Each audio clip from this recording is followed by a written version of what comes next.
The pray for whoever comes to mind rule.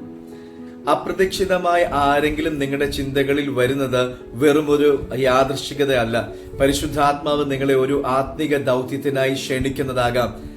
സകല പ്രാർത്ഥനയാലും യാചനയാലും ഏത് നേരത്തും ആത്മാവിൽ പ്രാർത്ഥിച്ചും അതിനായി ജാഗരിച്ചും കൊണ്ടും സകല വിശുദ്ധന്മാർക്ക് വേണ്ടി പ്രാർത്ഥനയിൽ പൂർണ്ണ സ്ഥിരത കാണിപ്പിൻ എന്ന് പൗലോസ് പറയുന്നു. Stop four A moment. ആരുടെയെങ്കിലും മുഖമോ പേരോ മനസ്സിൽ വന്നാൽ ഉടൻ തന്നെ ആ നിമിഷം ഒന്ന് ശ്രദ്ധിക്കുക. Say A short prayer.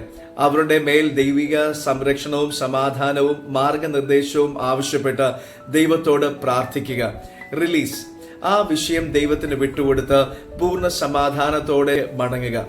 ദൈവം ഭൂമിയിൽ പ്രവർത്തിക്കുന്നത് തന്റെ മക്കളുടെ പ്രാർത്ഥനകളിലൂടെയാണ്. പലപ്പോഴും ദൂരെയുള്ള ഒരാൾക്ക് വേണ്ടി നിങ്ങൾ അർപ്പിക്കുന്ന ഒരു നിമിഷത്തെ പ്രാർത്ഥനയാകാം വലിയൊരു അപകടത്തിൽ നിന്ന് അവരെ രക്ഷിക്കുന്നതോ അല്ലെങ്കിൽ അവർക്ക് വേണ്ടി ആവശ്യമുള്ള ആശ്വാസം നൽകുന്നതോ.